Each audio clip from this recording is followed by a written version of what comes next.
Boa noite, igreja. Depois a gente gagueja na hora da leitura e não sai nada, a culpa é do Carlinhos. Ah, que música maravilhosa que ele canta nas vésperas da leitura. Vamos ler Mateus, capítulo 2, versículos de 1 a 12.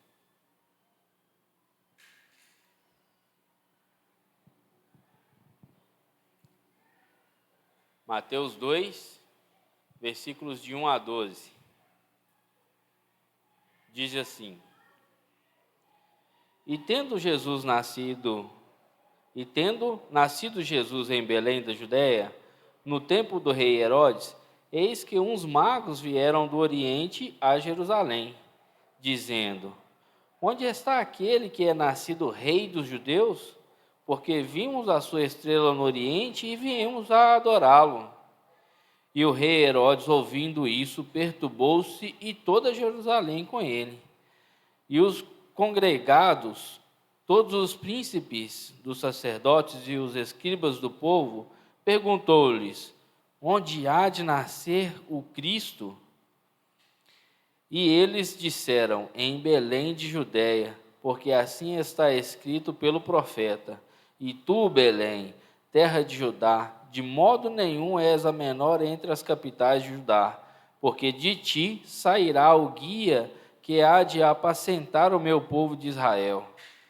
Então Herodes, chamando secretamente os magos, inquiriu exatamente deles acerca do tempo em que a estrela lhe aparecera. E enviando-os a Belém, disse: Ide perguntar diligentemente pelo menino, e quando o achardes, participai-mo, para que também eu vá e o adore. E tendo eles ouvido o rei, partiram, e eis que a estrela que tinham visto no Oriente ia diante deles, até que, chegando, se deteve sobre o lugar onde estava o menino. E vendo eles a estrela, alegraram-se muito com grande alegria. E entrando na casa, acharam o menino e Maria, sua mãe, e prostrando-se, o adoraram.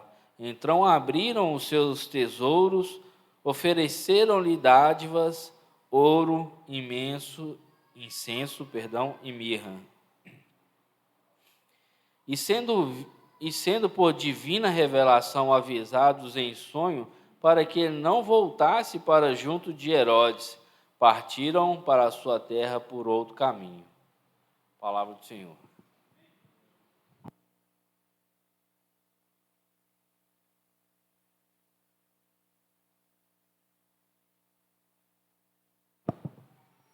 Que Deus te abençoe.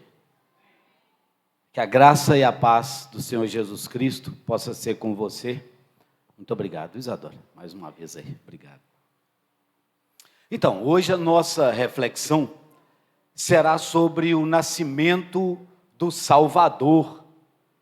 Mas o nosso foco vai estar no Evangelho de Jesus Cristo, segundo o relato de Mateus. Então, a reflexão que nós vamos ter agora nesses minutos será sobre o nascimento do Salvador. Mas nós vamos focar no Evangelho. Nós vamos focar naquilo que Deus, que o Espírito Santo usou Mateus para nos relatar. E a leitura foi feita aí pelo Bruno. Eu quero mais uma vez agradecer o Bruno aí pela leitura. Mas antes de mais nada, eu gostaria de relembrá-los, e é importante a gente entender isso, que o Senhor não é um menino Jesus. O Senhor, o glorioso Senhor Jesus, não é um menino Jesus. E também, eu quero relembrá-los, é importante nós lembrarmos disso, que o Senhor não nasceu em dezembro. É importante a gente entender, é importante relembrarmos estas verdades. O Senhor não é um menino Jesus, e o Senhor não nasceu em dezembro. Os estudiosos de história sabem... Bia, muito obrigado. Obrigado. Uma água especial, né, Bia? Obrigado.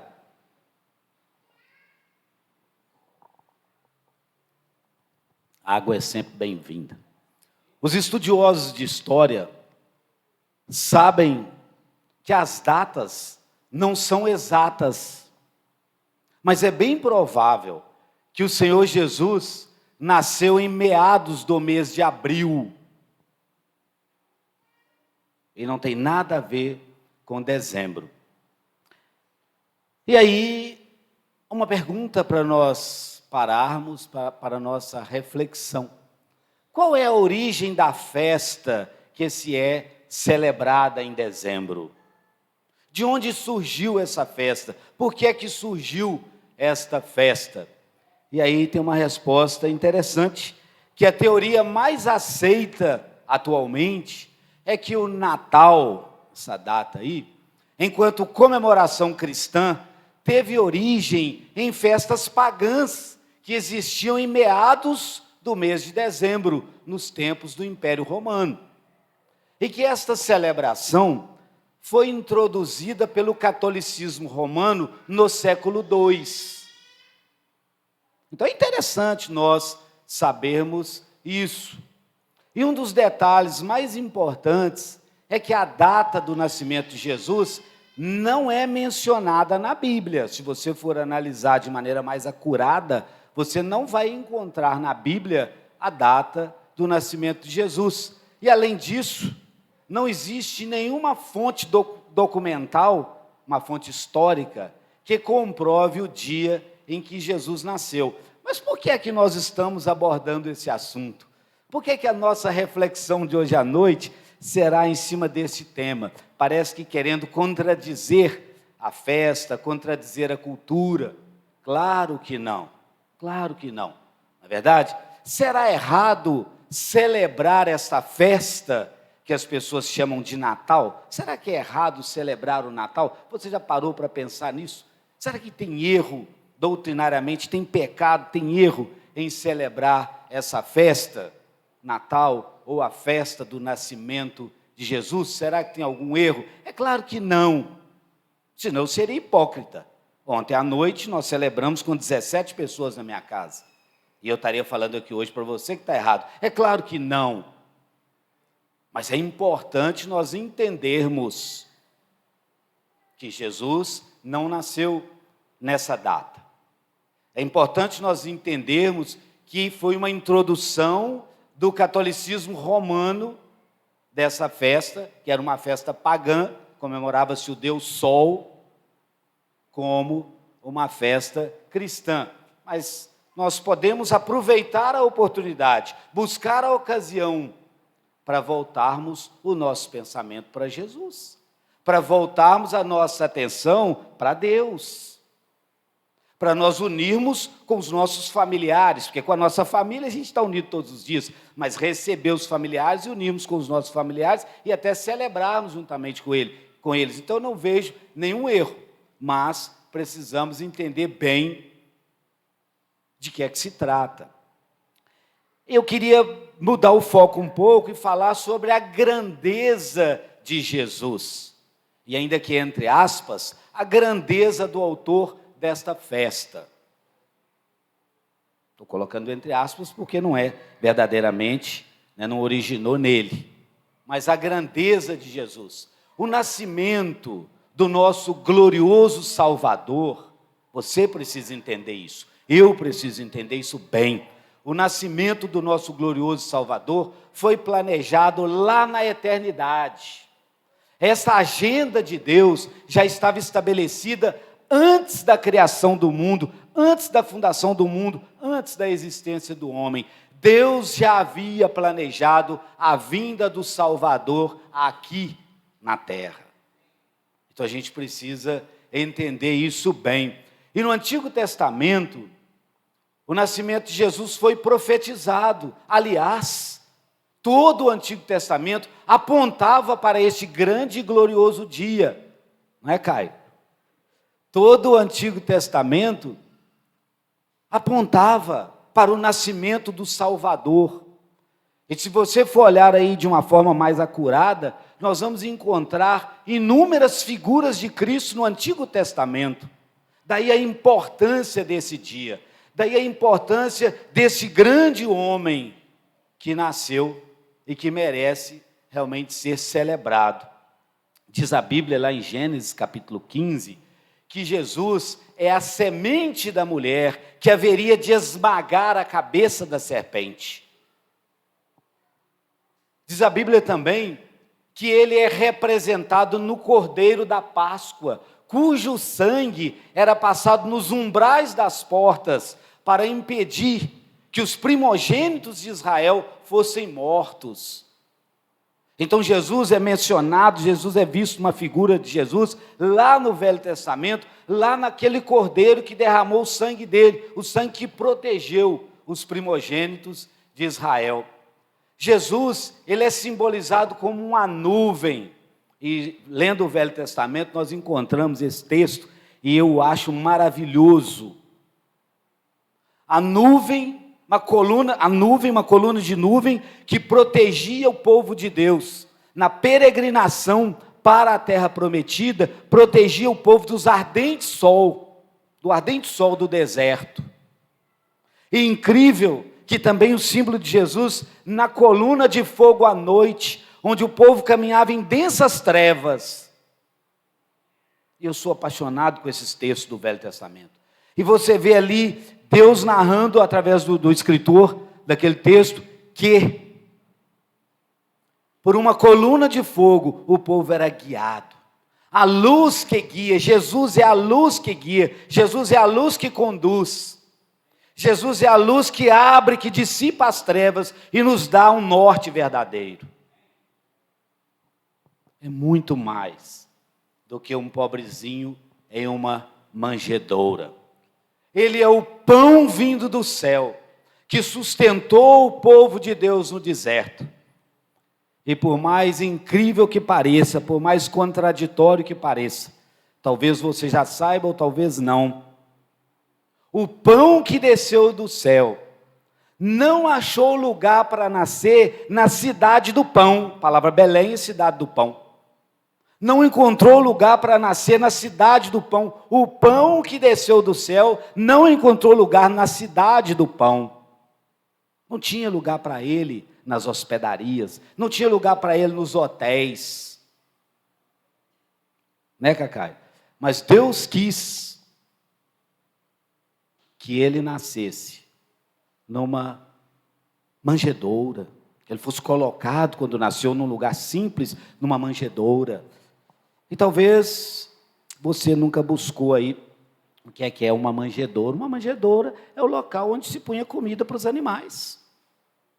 E foi preparado, e Deus quis que o Salvador da humanidade, o glorioso Senhor Jesus, fosse colocado naquele lugar.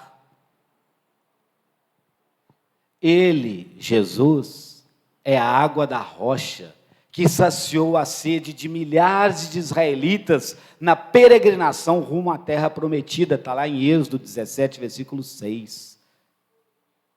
Quem beber, Ronaldo foi muito feliz domingo passado, quando ele usou a água que ele tomava para nos despertar mais uma vez para essa grande verdade. Quem beber dessa água física, estou parafraseando o irmão, tornará a ter sede. Mas aquele que beber da água da vida, aquele que beber da água que é Jesus, jamais terá sede de novo.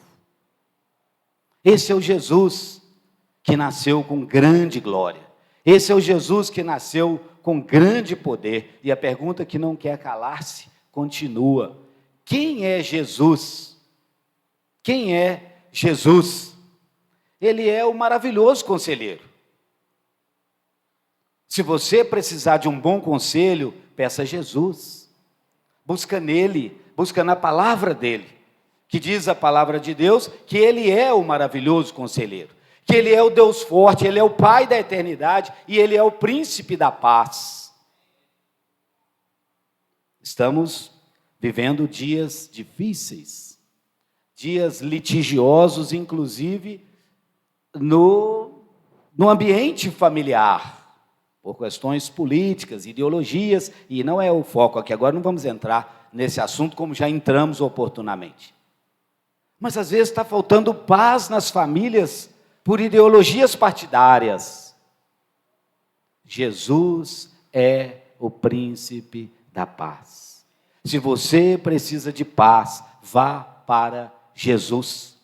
Ele é o sol da justiça e ele é a brilhante estrela da manhã.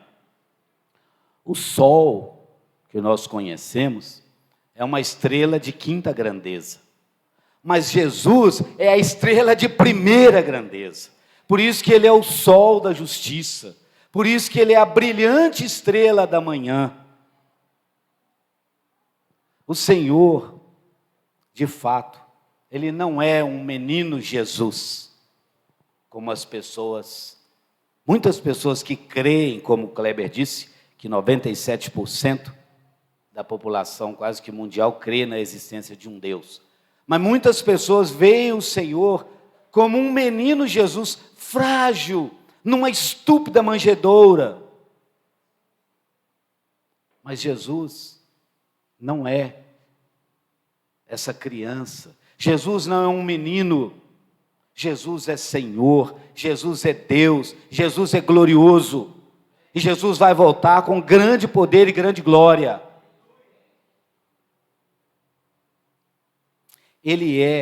O João Batista definiu isso muito bem. Ele é o Cordeiro de Deus, que tira o pecado do mundo. Deus nunca fez nada como plano B. Tudo o que Deus faz é muito bem preparado, é muito bem planejado, é muito bem feito. E o Senhor nunca trabalhou com o plano B. E dentro do plano único e plano original, Deus preparou a vinda do Salvador. E é interessante a gente entender que o nascimento de Jesus foi preparado não apenas no céu, lá na eternidade já foi preparado, mas também foi preparado na terra. Deus preparou um povo, chamado povo grego, para estabelecer uma língua universal. Deus estava preparando assim a vinda de Jesus. O grego naqueles dias era como o inglês no século 21. Quem fala inglês vai conseguir comunicar em qualquer parte do mundo. Quem falava grego no mundo antigo também se comunicava. Então Deus preparou uma língua universal através de um povo, o povo grego. Deus estabeleceu um povo, o povo romano, para dar ao mundo uma lei universal. O maior legado do direito da humanidade vem do direito romano. O povo romano realmente era adepto a leis e cumpriam e fazia cumprir a legislação. Então Deus estabeleceu um povo específico também. Interessante. E Deus preparou um povo, o povo judeu, para trazer ao mundo as Escrituras. Ele é o Verbo de Deus. Ele é a palavra encarnada. Ele é a palavra universal de Deus. Esse é Jesus. Tudo foi apontado para Ele. Porque dele e por meio dele e para Ele são todas as coisas. A Ele, pois, a glória eternamente. A glória é de Jesus, o grande Senhor, aquele que há de vir, aquele que há de julgar os vivos e os mortos, onde toda língua vai confessar e todo joelho vai dobrar, e toda língua vai dizer que Jesus é o Senhor. Não é um menino Jesus, não é um menino numa manjedoura, mas é o glorioso Senhor. E então, na plenitude dos tempos, no controle dos tempos, Ele nasceu de mulher, sob o regime da lei, para ser o nosso glorioso Redentor. Você tem alguém que redimiu você dos seus pecados. Eu tenho alguém que me redimiu dos meus muitos pecados. Jesus é o nosso glorioso Redentor. Diz a Bíblia que o verbo eterno, o verbo pessoal, o verbo divino, o verbo autoexistente, o Criador infinito e eterno, o onipotente e onipresente, se fez carne e habitou entre nós, cheio de graça e cheio de verdade. Esta é a expressão máxima do amor de Deus por você. o Criador de todas as coisas, o onipotente, o onipresente, o onisciente, se fez carne, se fez matéria como eu e você, sujeito às mesmas fraquezas que eu e você, embora ele não fraquejou, ele não pecou. Mas o Verbo se fez carne e habitou entre nós. Então, mais uma vez eu quero ser repetitivo, Jesus não é o menino Jesus da manjedoura, mas Jesus é o Senhor. Nós vamos tirar 3 verdades nesse texto aqui que merecem ser destacadas. A primeira verdade nós encontramos em Mateus capítulo 2, no versículo 3, que o Bruno leu para nós. O rei Herodes e todo o povo se alarmou, e houve ali rejeição e hostilidade contra Jesus. Agora, para a gente entender, não vamos tecer muitos detalhes, mas para a gente entender bem, precisamos destacar que a Bíblia relata a história de 4 Herodes. Eram reis que eram empossados pelos Césares romanos nas províncias onde Roma dominava. E um destes era Herodes o Grande. É esta a figura que nós vamos trabalhar um pouco. Havia também Herodes Antipas.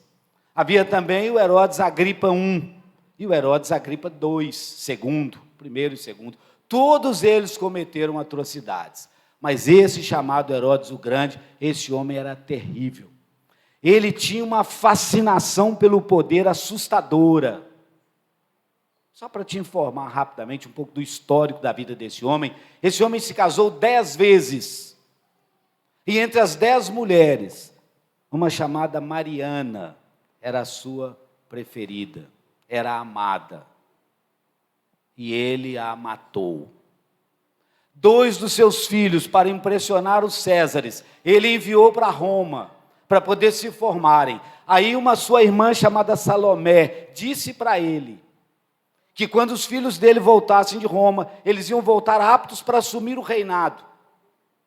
E ele, temendo que os filhos usurpassem o lugar dele, ele mandou matar estrangulado os 2 filhos. E quando nós abrimos a Bíblia, em Mateus capítulo 2, versículo 3, às vezes a gente não entende ali, por que é que um rei vai se alarmar com o nascimento de uma criança? Parece algo difícil na nossa mente de compreender, mas quando nós vamos analisar a história desse rei, a grande fome por poder que esse homem tinha, a gente consegue entender. E uma tristeza muito grande, os próprios patrícios do Senhor o rejeitaram. Quando nós vemos os magos, que a tradição mentirosa chega a dizer que eram 3, porque a Bíblia não diz isso em lugar nenhum, e quando a tradição mentirosa até coloca nomes neles, onde a Bíblia também não diz nome nenhum, e até um dos nomes lá, toda vez que eu me apresentava na infância, alguém falava, é um dos reis magos. A Bíblia não diz isso em lugar nenhum, porque a tradição mentirosa diz que é Baltazar, Gaspar e Belchior, mas isso não está na Bíblia. E a tradição mentirosa também diz que eles eram reis, e a Bíblia não diz que eles eram reis em lugar nenhum, a Bíblia diz que eles eram magos, que viram a estrela e partiram ali para poder encontrar. Mas o que me deixa tristeza na questão da rejeição e a aplicação que eu quero trazer para a sua vida e para a minha vida, que você não possa incorrer no mesmo erro, é que esses homens provavelmente saíram da Pérsia, uma distância de 1000 quilômetros, e foram adorar Jesus. E alguns patrícios de Jesus, 10 quilômetros de distância de onde Jesus nasceu, não foram ali. 10 quilômetros você percorre a pé em 1h30, 2 horas no máximo. Não foram ali para adorar, rejeitaram. Então que você, que tem o conhecimento do glorioso Senhor, o conhecimento do glorioso Salvador, que você não cometa o engano de não dar a Ele a glória e a honra que Ele merece. Porque há uma tendência de os de perto rejeitarem. Os de perto não dão valor àquilo que está muito próximo. E nós precisamos tomar cuidado como cristãos. Porque o ensinamento do Senhor está muito perto de nós e às vezes nós não valorizamos. E quem está longe, fazendo aplicação aí com os magos que vieram lá do Oriente, a 1000 quilômetros de distância, valorizaram e honraram grandemente o Senhor. Então, tendo ouvido isso, alarmou-se o rei Herodes e com ele toda Jerusalém. Agora, por que Jerusalém também alarmou? Porque teve medo da fúria daquele homem, porque conhecia a maldade daquele homem. E diz a Bíblia que ele pegou acuradamente dos magos ali e mandou matar todas as crianças de 2 anos para baixo, todas as crianças da região, ele mandou matar, passar o fio da espada, tendo segurança de que no meio daqueles que ele mandou matar, o rei dos judeus também estaria morto, porque ele era obcecado pelo poder. Cuidado, meu irmão, cuidado, minha irmã, com a obsessão pelo poder, o poder de qualquer coisa. Às vezes nós nos tornamos obcecados até por uma roupa que temos, por um automóvel que conquistamos, por uma casa que compramos. Cuidado com a obsessão compulsiva. A segunda verdade, os magos vieram de longe e o adoraram e valorizaram o Senhor. Diz a Bíblia que, e vendo eles a estrela, alegraram-se com grande e intenso júbilo. Entrando na casa, viram o menino com Maria, sua mãe. Prostrando-se, o adoraram e, abrindo seus tesouros, entregaram-lhe as suas ofertas. 3 ofertas que vale a pena a gente entender o porquê eles levaram as 3 ofertas. Primeiro, ouro. Ouro era algo que se ofertava a rei. Então eles tinham convicção de que aquele menino seria um glorioso rei, e é o glorioso rei da terra. O incenso é como um aroma, é aromático, é para levar cheiro. As nossas orações, as orações do santo, são como um incenso diante de Deus. E o terceiro presente que eles levaram, eles entenderam pela Escritura, embora eram prosélitos de longe, estavam distantes ali de tudo que estava acontecendo, mas a mirra era usada para embalsamar, e eles tinham a percepção de que aquele menino, por ser rei, ele seria morto, porque eles observavam as Escrituras, embora à distância, eles entendiam as Escrituras melhor do que muitos que estavam perto. E de novo eu trago a aplicação para você e para mim. Cuidado, tenhamos cuidado. Nós que estamos tão perto há tantos anos, eu estou quase há 40 anos perto das Escrituras, que tenhamos cuidado para não rejeitá-la ou para entendermos de forma equivocada. Vamos caminhar para terminar o assunto. A terceira verdade. É impossível.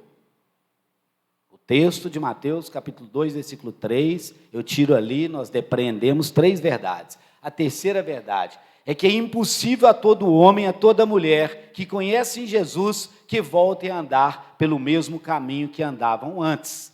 E os magos, mais uma vez, nos dão aí uma lição sobre isso. Sendo por divina advertência prevenidos em sonho, para não voltarem à presença de Herodes, regressaram por outro caminho à sua terra. Até ali, é interessante esse ponto, até ali, olha que coisa que vale a pena você pensar nessa reflexão final. O que eles fizeram depois que encontraram Jesus?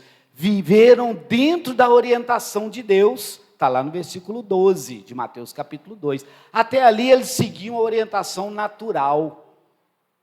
Dali em diante, passaram a viver segundo a orientação de Deus. Então, até então, eram guiados pela revelação natural. Mas agora, qual que era a revelação natural? A estrela.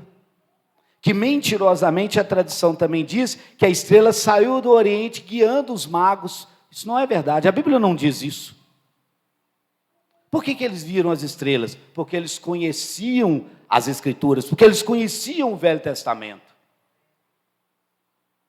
E se você observar, Números, capítulo 17, salvo algum engano aqui agora, versículo 24, você vai ver exatamente esse tipo de instrução.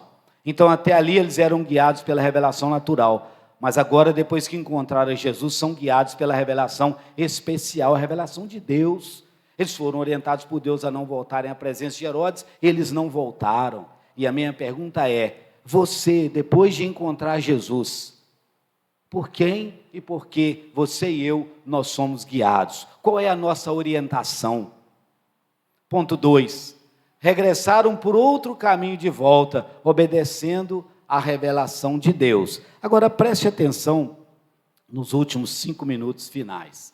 Eu quero dizer a você que toda pessoa, quero que você guarde isso no seu coração, toda pessoa que tem um encontro com Jesus, eu não estou falando o menino Jesus da manjedoura, porque Jesus não é isso, mas toda pessoa que tem um encontro com Jesus, nunca mais regressa pelo mesmo caminho, nunca mais volta a viver como era. Se você encontrou Jesus, você não é o que você era ontem, porque senão, com todo o respeito que eu tenho por você, você não encontrou Jesus. Se eu vivo do mesmo jeito que eu vivia antes de encontrar o Senhor, se você vive da mesma maneira que viveu antes de encontrar o Senhor, nós não o encontramos verdadeiramente. Porque toda pessoa que encontrou Jesus, nunca mais anda pelo mesmo caminho. Se você encontrou Jesus, a sua vida terá uma mudança de rumo, terá uma mudança de pátria, terá uma mudança de mente, terá uma mudança de comportamento, uma mudança de vida, porque tudo se faz novo na sua história quando Jesus entra na sua ou na minha vida. E eu concluo e quero dizer a você que este texto também traz 3 decisões a respeito de Jesus. Eu gostaria que você pensasse nelas. Primeira, rejeição. Você pode rejeitar Jesus. Você pode optar por rejeitar tudo aquilo que o Senhor ensina. Eu também posso. Nós temos a graça dada por Deus, o direito das nossas escolhas. Então, a primeira decisão pode ser a decisão de rejeitar o que o Senhor ensina. A segunda pode ser a indiferença, como alguns daqueles que estavam próximos ali, quando Jesus nasceu. E a terceira, como os magos do Oriente, e não reis, porque eles não eram reis magos, como a história mentirosa conta, os magos que vieram do Oriente tomaram a terceira decisão, que você também deve tomá-la. Eles o adoraram. Então, qual é a sua decisão hoje à noite? Ela é pessoal e é intransferível. E a Bíblia nos ensina que quem tem o Filho tem a vida. Se você tem Jesus, não o menino da manjedoura, se você tem Jesus, você tem a vida. Que o Senhor te abençoe, que o Senhor te ajude a entender quem é, assim como eu preciso entender a cada dia mais, quem é o glorioso Senhor Jesus. Que o Senhor seja com você. Porque dele